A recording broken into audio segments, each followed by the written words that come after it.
big news broke about the Dirty Tricks campaign. The fact that there was sabotage tactics and dirty tricks and a slush fund, illegal. Robert Redford, the legendary Hollywood star, affectionately known as Beautiful Bob, and the Sundance Kid, has devoted his life to the arts. Now, at the age of 88, Robert Redford has finally admitted that she is the love of his life. Who is she? What is his love life like?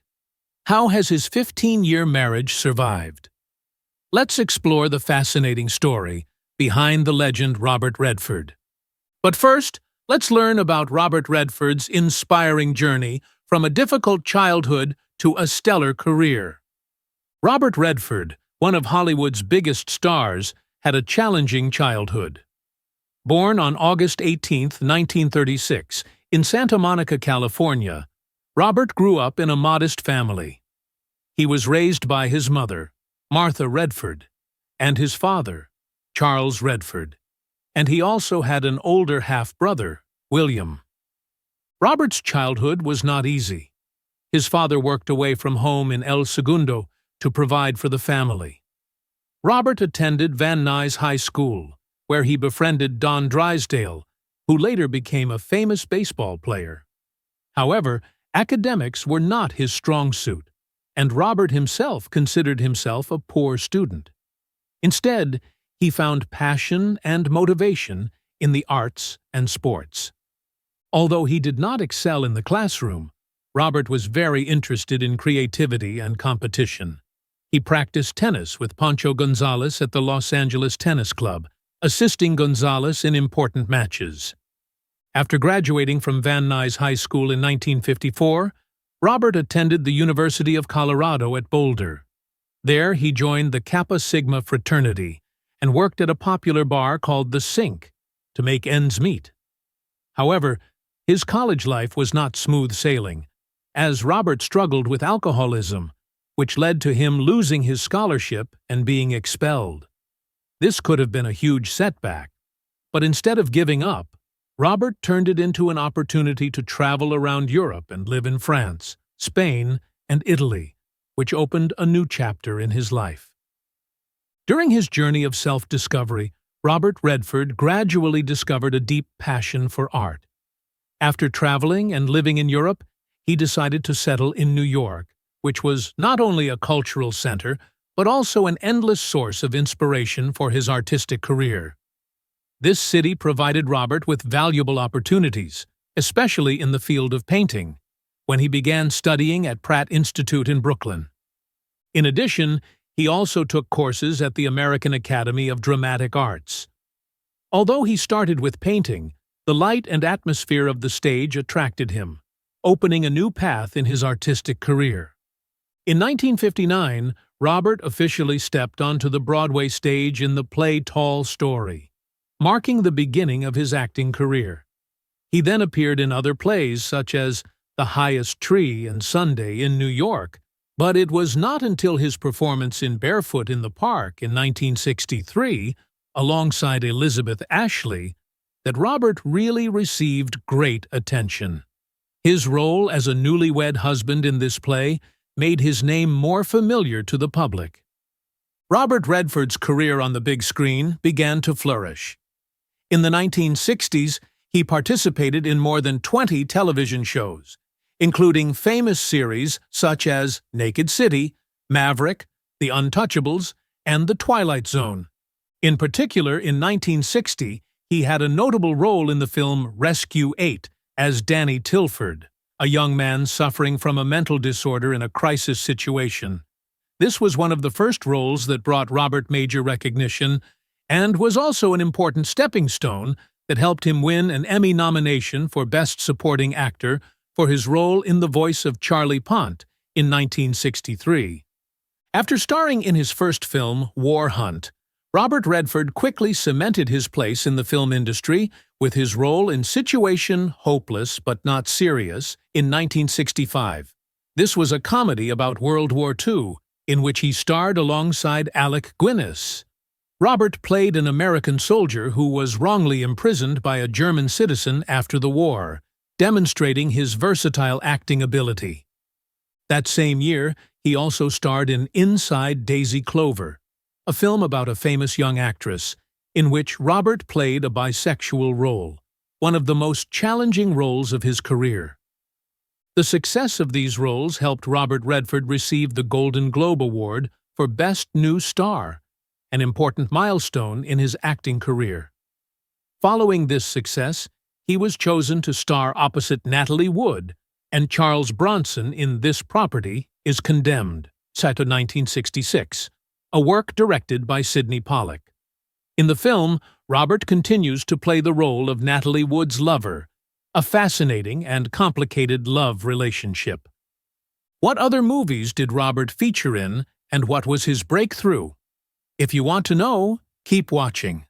Robert Redford's journey from small roles to Hollywood icon status is an inspiring and challenging story. After starring alongside Jane Fonda in Barefoot in the Park, which was a huge success, Robert and Jane struck up a friendship. The two would go on to work together again in Sidney Pollack's The Electric Horseman, 1979, and years later, they reunited in Netflix's Our Souls at Night, 2017, proving a friendship that has lasted for decades. However, not long after his success, Robert began to feel labeled by his American blonde looks, which made him feel like he was being pigeonholed by the film industry. As a result, Robert made the brave decision to turn down roles in Who's Afraid of Virginia Woolf and The Graduate, famous films that many other actors wanted a chance at. This decision demonstrated a strong spirit and a desire to seek newness and experimentation in his career. This led Robert to a role in George Roy Hill's Butch Cassidy and the Sundance Kid, 1969, a film that catapulted him to new heights. Along with Paul Newman, Robert played the Sundance Kid and won much praise.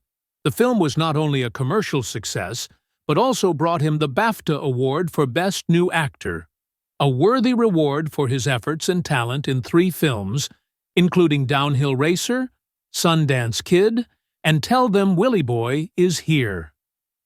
However, not all projects were a great success. Subsequent films such as Little Fouse, Big Halsey, and The Hot Rock did not receive the expected reception from the audience. However, Robert did not limit himself to acting. With a desire to develop his career, he began to try his hand at being a producer. In 1969, he became an executive producer on Downhill Racer, marking the beginning of his producing career.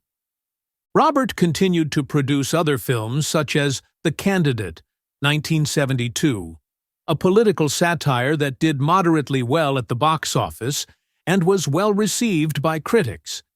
However, the turning point in his career came when Robert made his directorial debut with Ordinary People, 1980. This drama depicts the life of a middle-class family after the death of their son, who won the Academy Award for Best Picture, establishing Robert Redford as one of Hollywood's leading directors. Director Robert Redford made a remarkable film with Ordinary People, which not only marked his directing style, but also received warm praise from critics. The performances of stars such as Mary Tyler Moore, Donald Sutherland, and Timothy Holton were also highly praised, with Holton winning the Oscar for Best Supporting Actor. The film was not only impressive in terms of content, but also demonstrated the sophistication in Redford's directorial approach, with a style that was both intelligent and profound. Critic Roger Ebert called Ordinary People a work of intelligent, wise, and emotional, and it was these elements that made the film a resounding success. The film won 4 Oscars, including Best Director for Robert Redford, marking an important turning point in his career. Following this success, Robert Redford played a prison guard in Brubaker, where he played a man fighting for prison reform. He then continued to prove his acting talent in the acclaimed sports film The Natural, a work that brought him endless praise. Another notable collaboration of Redford was with director Sidney Pollack in Out of Africa, 1985. The film, set in Africa, received widespread recognition and was highly praised by critics. The following year, Out of Africa became a huge success, reaching the 5th position in the list of highest-grossing films at the box office and winning 4 Oscars, including the Golden Globe for Best Picture. However, behind the dreams and success in Hollywood, few people know that Robert Redford's heart has always yearned to find a special woman. At the age of 88, after many years of keeping his private life private, Robert finally shared his sincere feelings about love, opening up to the public about the deep desires of a man who has achieved every pinnacle in his career. Who was the love of his life? Was it Natalie Wood, his co-star? Or Barbara Streisand, his co-star in The Way We Were? Or someone entirely unsuspecting? Keep watching as we reveal these details. Robert Redford's breakout feature, Ordinary People, was a critically acclaimed and artistically impressive picture that established his directing style. Stars like Timothy Holton, who won an Oscar for Best Supporting Actor, Donald Sutherland and Mary Tyler Moore all received rave reviews for their performances. The film's intellectual and profound manner, in addition to its outstanding subject matter, showcased Redford's accomplished directing technique.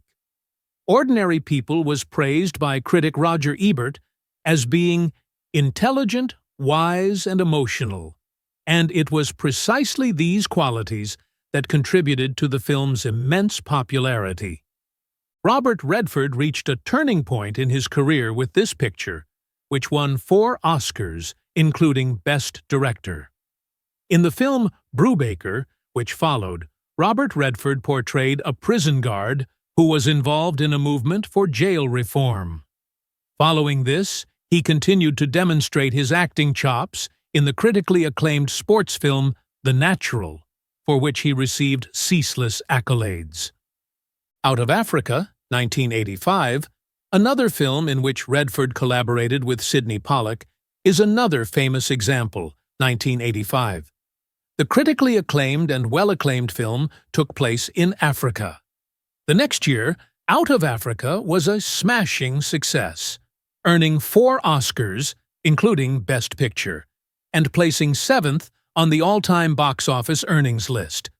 But few realize that Robert Redford's heart has long desired to discover a unique lady hidden beneath his aspirations and achievements in Hollywood. Robert, who has reached the highest level in his profession, finally let the world in on his deepest aspirations when he revealed his genuine sentiments about love at the age of 88, after years of keeping his private life secret. Everyone who knew Robert was aware of the impact Lola had on him.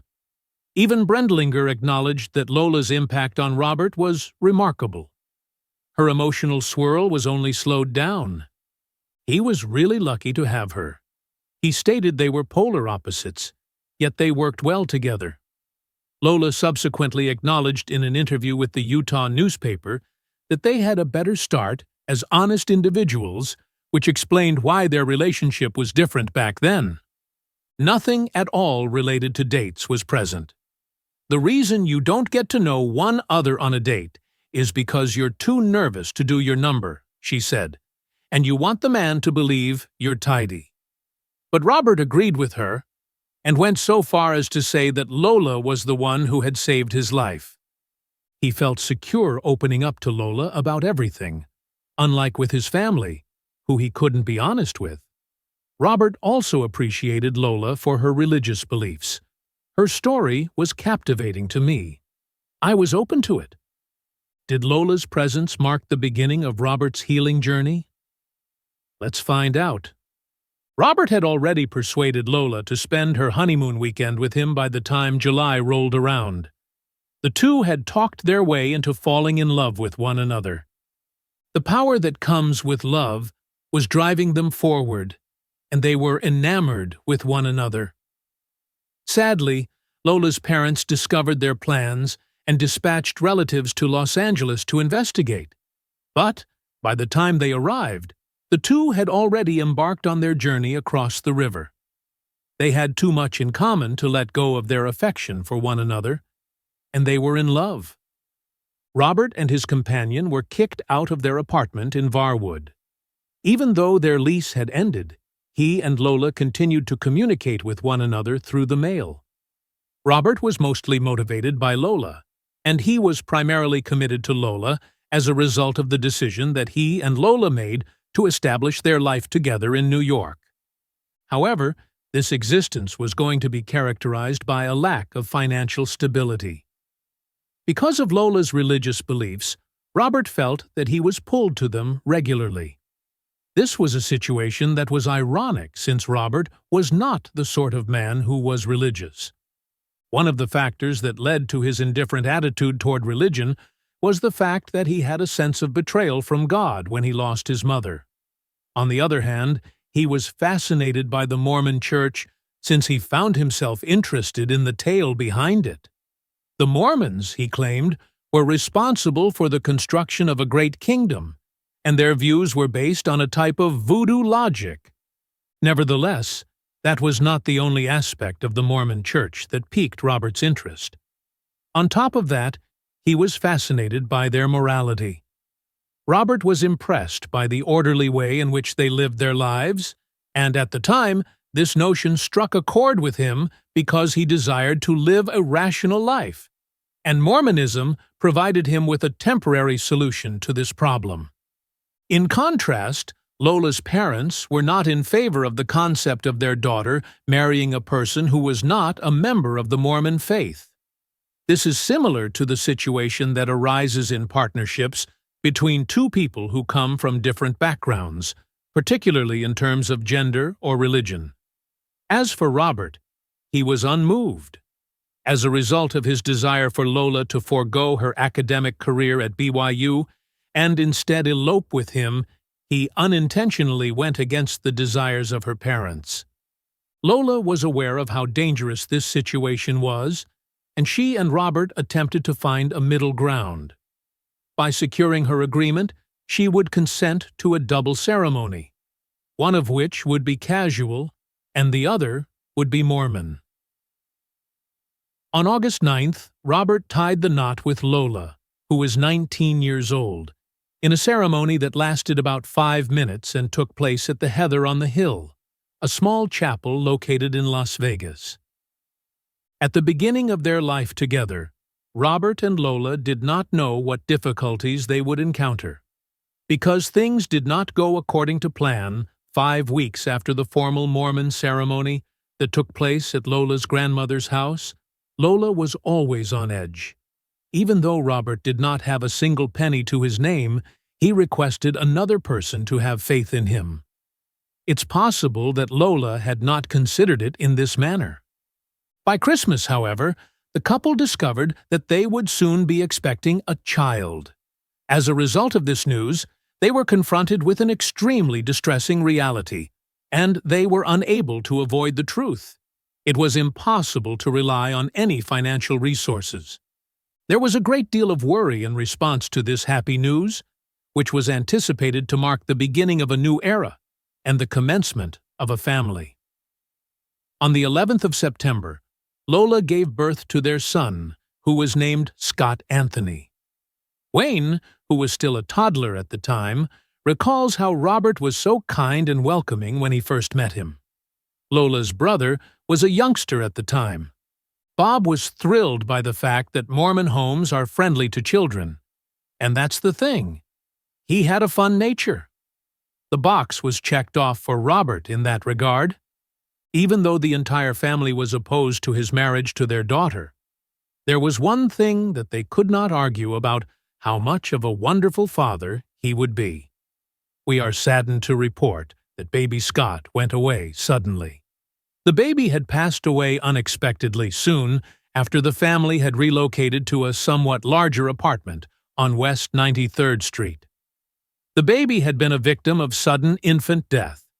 Because the Redfords were in a state of complete and utter desperation, they decided to drive about aimlessly for 3 days as a means of coping with their grief. In May, Lola made the discovery that she was carrying another child. It felt like the perfect opportunity for Lola to leave Los Angeles at that same moment, since she did not want the baby to be born in that city. She was successful in persuading her husband, Robert, to agree with her. But just as they were about to load the trunk of their Chrysler, Robert received a phone call from Monique James, who informed him that there was another employment chance available there. At that time, Robert Redford was making a concerted effort to strike a balance between his professional and personal life. "Bob, you simply cannot afford to miss this opportunity," she informed me. Robert was the ideal choice for the role of the movie's heavyweight actor, which was a need. Robert took the position, and his family continued to reside in Los Angeles. After some time, the couple decided to move. In addition, Robert received a phone call informing him that Lola had gone into preterm labor on one of the days while he was getting ready to put on his makeup. Because Robert was content and in a hurry, he left the theater and boarded the night bus to get to the hospital where his wife was being transported. He came just in time for the birth of their daughter, which was a fortunate break. As a result of the birth of their first daughter, whom they named Shauna, the couple was able to pull themselves out of their predicament and find hope for a new life. Following the birth of Shauna, Jamie, who was born in 1962, and Amy, who was born in 1970, who was another daughter, were born. That one woman who brought about a sea change. You may believe that the pain that they experienced after the death of their first son, Scott, has subsided over time. Yet, the grief has established a permanent home within them. Robert was the one who had given the baby a kiss goodnight, and when they woke up the following morning, they discovered him lying in his crib, deceased. When their kid passed away, they both held themselves responsible for his death. They both became absorbed in separate activities throughout the course of time, and it appeared that their interests were diverted away from one another. Robert was deeply devoted to his acting profession, while Lola was active in activism and still had a significant role in caring for the children.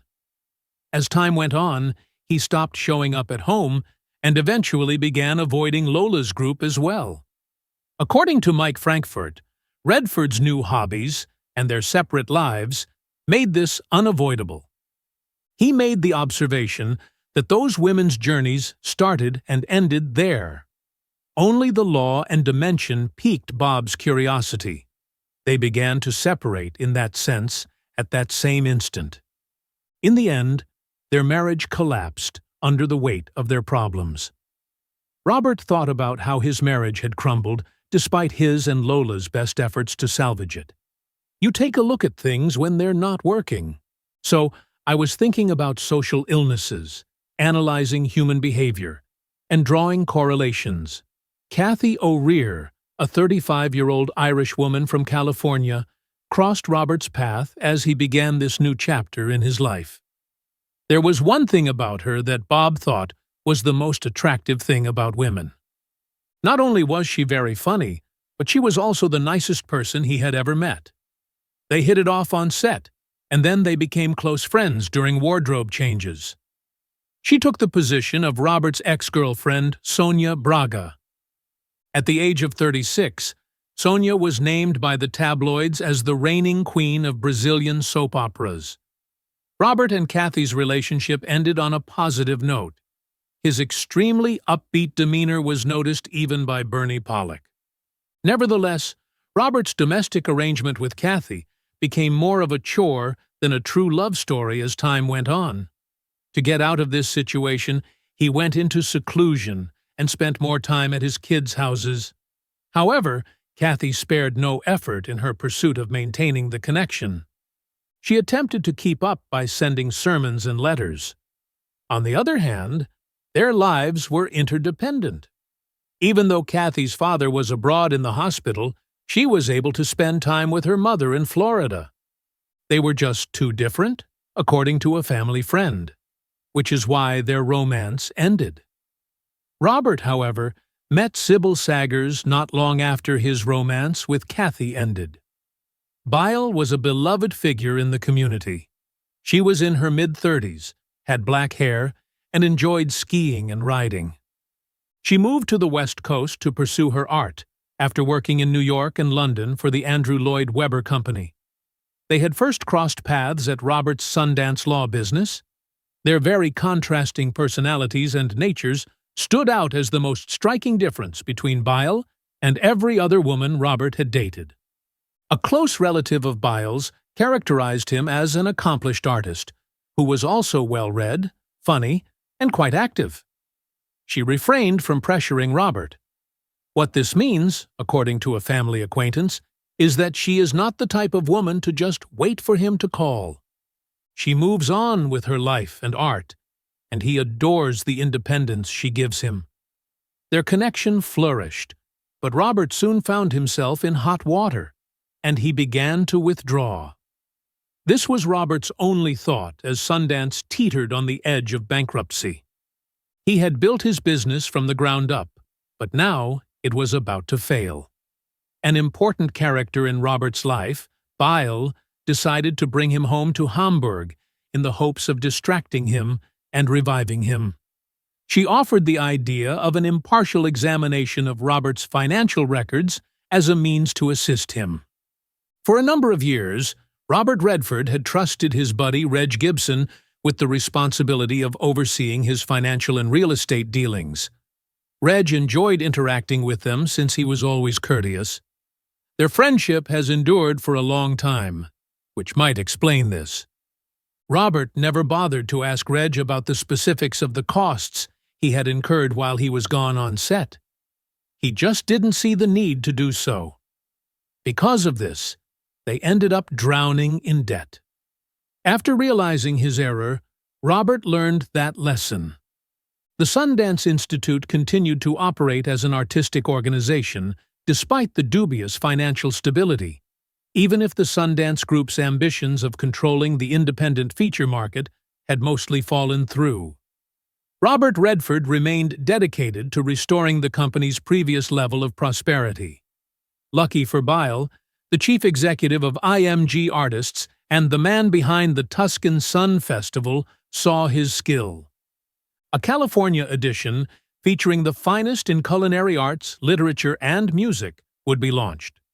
Robert spoke with the executive producer and pitched his ideas to investigate cross-cultural occurrences on a worldwide scale during their meeting. Those who had scoffed at Robert and thought he would never settle down were taken aback by his actions in July 2009. He tied the knot with Bill in a low-key ceremony held at Hamburg's Louis C. Jacob Hotel. Was Robert overly modest when he met Byle? Did she fall for him because of his charisma? Or was he swayed by her charisma? Bill shared a humorous anecdote about his dinner with Robert Redford at the 2014 Art Salon.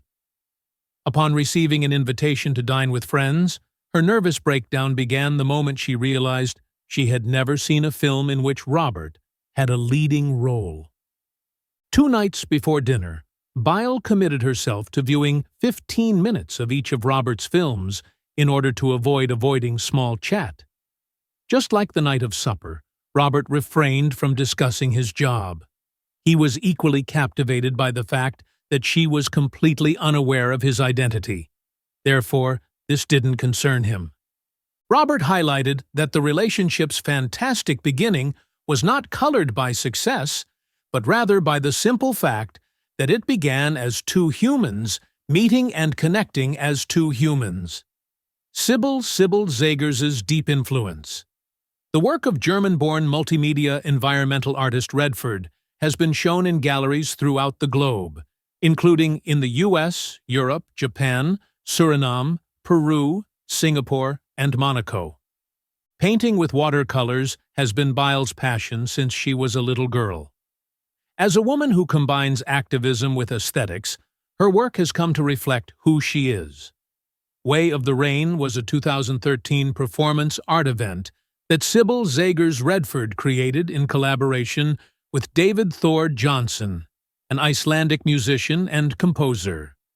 Poems were performed alongside dance, music, film, and light. The stage background, which was created by Sybil's incredible painting talents using rain painting silks, also represented the water pouring from the sky. I have always been an activist through my work, using it to warn of the imminent threats of extinction, while simultaneously highlighting the immense beauty and wonder of our planet. As she disclosed, "Nature has been my inspiration from the dawn of my artistic career. There has been growth in the way of the rain's performance for dance, theater, and music producers since its initial performance. The show has been staged in prestigious venues such as Carnegie Hall's Stern Auditorium and the Perlman Stage in Abu Dhabi, UAE, among others. The Way of the Rain is Sybil Redford's stage name, and it's a manifestation of her unique words and dedication to environmental preservation. The Way of the Rain was founded by Sybil Zagers in late 2015 with the intention of fostering environmental awareness via the arts and education. The name of the organization was inspired by her husband's film, which further motivated her. Her vivid paintings and murals were the result of years of dedicated effort. Sybil Zagers Redford was presented with the esteemed Art in Embassies Program Award by the United States Department of State in 2016. She had the opportunity to visit the stunning rainforests and learn about Suriname's rich culture during her stay at the U.S. Embassy in Paramaribo, Suriname. The 10 artworks that Sybil donated to the embassy's collection after her return reflect the impact of her travels.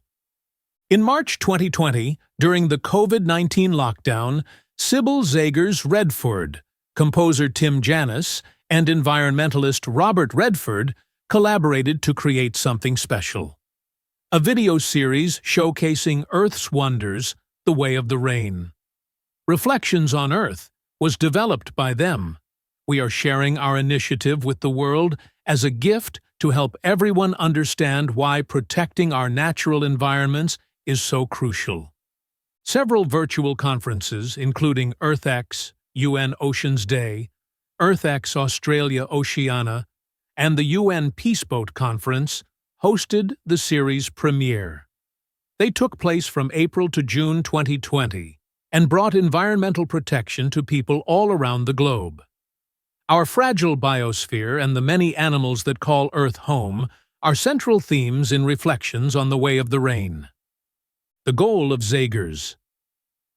Redford and her crew is to make people appreciate Earth's natural wonders and take personal responsibility for protecting them. Further, the genuine necessity to go deeper than that has inspired Sybil Zagers Redford, a very unusual artist who has spent nearly 4 decades of her life creating environmental art. Additionally, she strives to make art that speaks to universal human experiences regardless of language or country. Plus, Sybil Zagers has raked in a pretty penny from her outstanding artwork. While her exact salary is still a mystery, rumors have it that she's worth more than $1 million. Quite the accomplishment. However, after years of dedicated effort, Robert Redford has managed to accumulate a wealth of $170 million. The diversification of their enterprises and real estate holdings is a direct result of their prosperous professions. The Napa Valley property Danza del Sol was one of 4 that the couple purchased jointly. Looking back on his life, Robert knows one thing for sure. What are your thoughts on Robert's relationship? Please share your thoughts in the comments section below. We would love to hear from you. And don't forget to like the video and subscribe to the channel for more interesting updates. Thank you and see you in the next video.